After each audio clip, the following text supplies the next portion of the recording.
Hi guys, welcome back to the channel. So it is early in the morning, it's about 8 something, and we are headed to get our next half cow and our whole hog. We're going to Bear Ridge Smokehouse in Morton, Washington. So we are about to head out. It's about a 2-hour drive there and a 2-hour drive back. So stay tuned and I will walk you through the process for our second order of our half cow and our whole hog. All right. So we have a bunch of coolers back here. There's about 6 coolers, but we are getting a half cow and a whole hog, and that's a lot of meat. So I'm gonna throw in a couple more boxes and hopefully it'll fit. Okay, so we're just about ready. We're running a little bit behind. We decided to leave a little bit later instead of early in the morning, sleep in a little bit, get some breakfast and some coffee. So we are headed out now. And yeah, I'll be back to video a little bit more when we get there.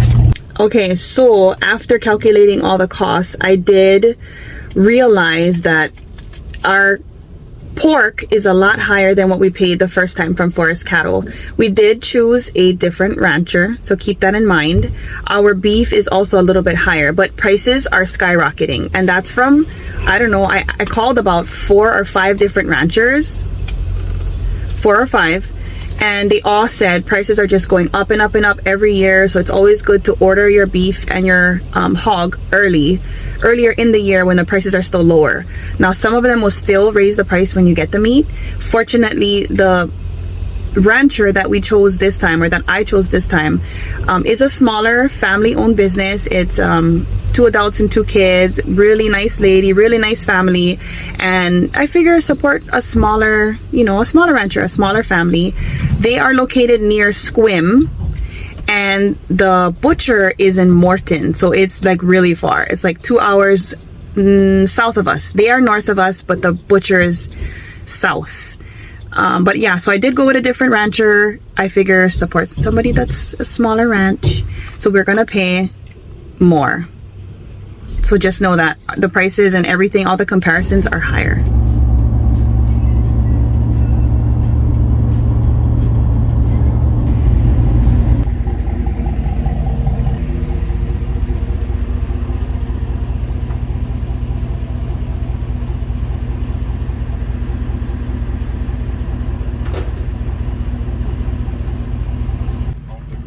Alder Lake cow, look how beautiful it is. Yeah, I think it's freshwater.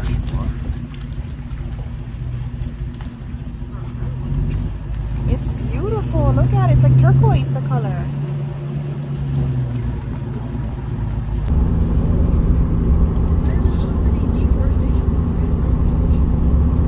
It looks dead, the trees, like they fell. One day, if it's safe.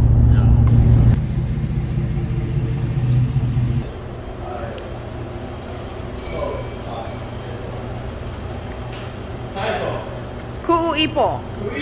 Close enough. I've been pronouncing it, but I always thought I was wrong, and I didn't want to say nothing. A beef and a pig, right? Yes. Yeah, I like the gun instruction. I remember the name, I've never seen that.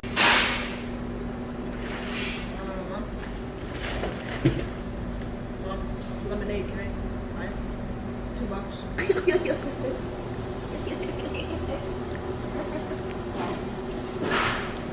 Jerky, brats, smoked salmon, summer sausage. It's all the best. And a clean store. Yeah.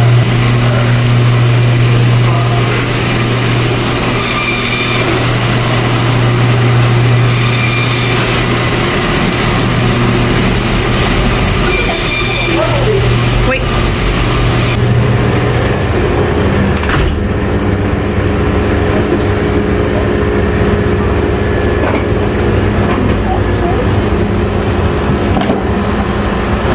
Okay guys, we're all loaded up.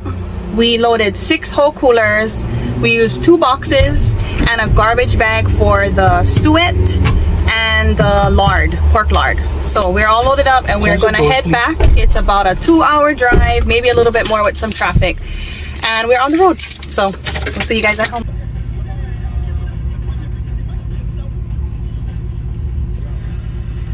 Okay, so everything is put away in the freezers. And we still are trying to figure out where we're gonna put these. So these are probably gonna go in the house freezer that's connected to the ice box. I'm also gonna render that suet. And then that's gonna get put in the house, and the cheese is gonna get put in the house freezer too, because I'm gonna need that and I don't want it buried. Here is the suet that I rendered to tallow. There's 3 containers. This one was actually full to the top, and I used a bunch already, but this one stays in the fridge, as you can see. This one's huge, see? It's a big container. And then this one here is canned, so this one is safe to stay on the pantry shelf. It's nice and white and beautiful. This one stays in the ice box. It's a lot easier in this tiny mason jar, but I didn't want a bunch of these sitting in my ice box and taking up space. So I chose this big one, and it stays in the ice box. This one can sit. I'm probably going to give this one away to a friend, and this one I've already used. This is from 2 bags of suet. One from my but my first order of my half beef, and then a second bag from the order that I just made with this video. So that's on my tallow. I did the tallow already, and I just have to go and do the lard, which I'm super excited about because I've never had lard homemade. And that's my fridge telling me to shut the door. I've never had lard that was rendered at home, so I'm excited about that. Everything's unloaded and pretty much in the freezer. We have to make a little bit more space for the ham. Hopefully we can fit the ham in the house freezer. If not, looks like we're having ham for dinner, and we'll have to figure it out. A couple things. So this is our first time using this new butcher. So this butcher is Bear Ridge Smokehouse, and they're located in Morton, which is absolutely this cute little town, and driving there was just beautiful. There's like this lake midway, so pretty. It was beautiful. It's a beautiful drive, right? We get to the butcher, really clean butcher shop, probably the cleanest that we've been to, and we've been to about 3 or 4. I've been to 4. And this was the cleanest, neatest, most organized. They all were pleasant to talk to. They're professional.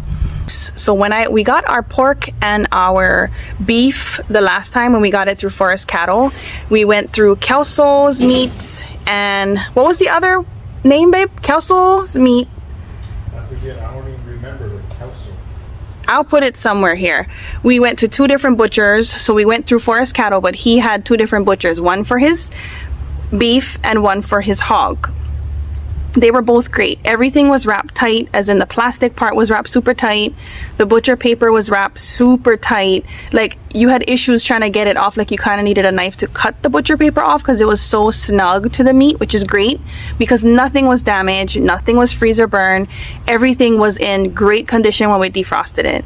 Now, the half cow and the whole hog we bought pretty much lasted a year. It lasted about 11 months, so almost a year. We did substitute, like I said on my other video, we did substitute with chicken and, you know, Costco pizza, and once in a great while we'd eat out, but pretty much we'd eat what was in our freezer.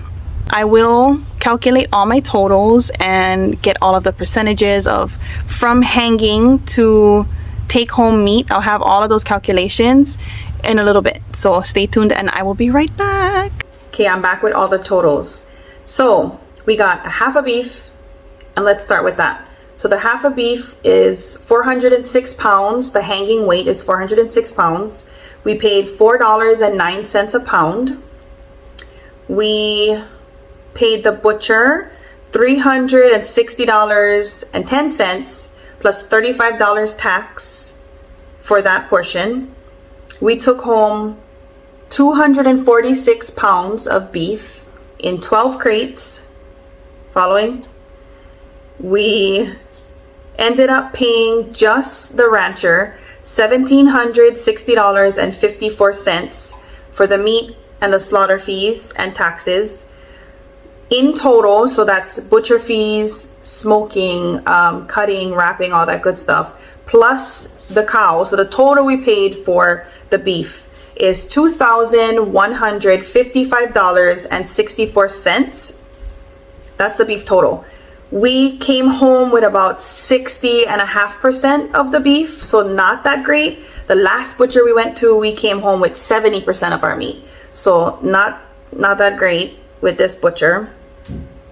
As far as the pork, we paid for 210 pounds hanging weight. That's $4.99 a pound, or at $4.99 a pound. Okay, we paid the butcher $236 plus about $30 tax, so that's $266 for the butcher. We took home 152 pounds of pork. 30 of that pounds are smoked, and that's about 10 crates. Okay, following?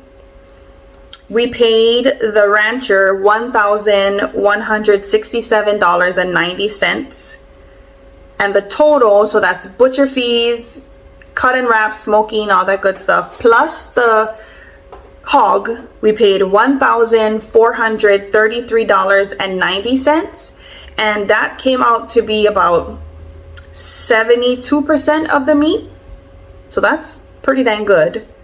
And the total, overall total for all of it, so half a beef, one whole hog, and the way we had it cut and smoked and all that good stuff, because that will change your price too. We paid $3,590.32.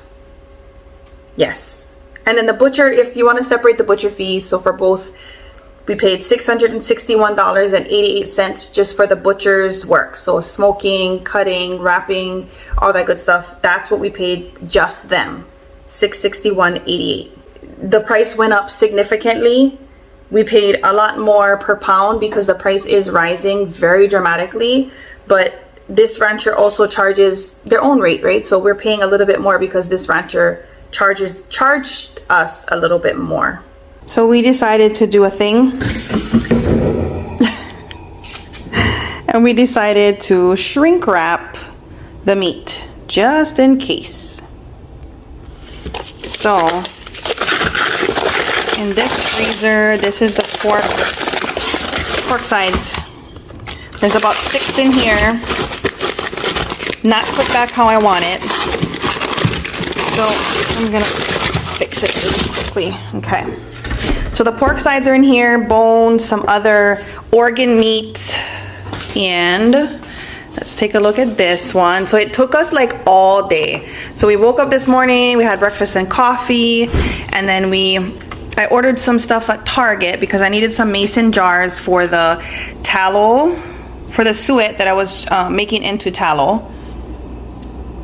And we needed the shrink wrap machine, not shrink wrap, I'm sorry, the vacuum sealer, and we needed packages for the vacuum sealer. So we got the vacuum sealer from Costco, we got the packages, it was a Kirkland brand, and then we came home and we've been vacuum sealing literally all day. So these are all ground beef. We did not get to do those. We're not even sure if we're gonna do those because those are sealed pretty good. I opened up 2, but this is all the rest. And you know what, this is great because now I can see what everything says and what they are. These are backwards, I gotta fix these, but they all have labels now, so yay. And they're shrink wrapped and I feel way better about it. But if you can kind of see, like here too, you see like the little crystallization there, that's from previous. That's how it came, wrapped in plastic and butcher paper, and there was still little like crystallization and looks like the starting of freezer burn. So I feel a lot better. We did, the pork is up here, then there's some pork and beef here. This is the rest of the beef. And then the sausage is down there. So I just wanted to show you guys, we ended up vacuum sealing, I don't know, 90% of the meat, and we feel a lot better. Our backs are killing us, our feet hurts. It is late, but this helps me sleep better at night knowing that this huge investment I just spent tons of money on is going to not only keep better, but they're not going to get freezer burned, they're not going to taste weird or get damaged. So that's the update. Yeah. Now we're talking about per pound, what do we pay? So after everything, I took the total of what I paid and divided it by the amount of meat that I took home. So that comes out to $8.76 per pound for the beef. This is 100% grass-fed beef. humanely raised. They are raised on the pasture. They can roam free. They get hay when they need hay. They even get slaughtered in the most humane way possible. 246 pounds divided by that total comes out to $8.76 per pound for the grass-fed beef, 100% grass-fed beef. Now for the pork, I took that total, divided it by the 152 pounds of pork that we took home, and that one came out to $9.43 per pound. Now again, this is humanely raised animals. They even slaughter them as humane as possible. Okay, take that with a grain of salt. They actually let the hogs pasture roam so they can eat whatever they want, clovers and whatever they feed them. So they're treated really well. They get really good food, really nutritious food, and they just roam free happily. So good quality meat. And that's it, you guys. So thank you for tuning in. I hope that this was helpful, and I look forward to seeing your comments down below and your questions, because there's always comments and questions. So don't forget to hit that like button and subscribe for more videos, because that's how we get our channel to grow. Thank you for tuning in today, and I'll see you on the next video. Ahui ho.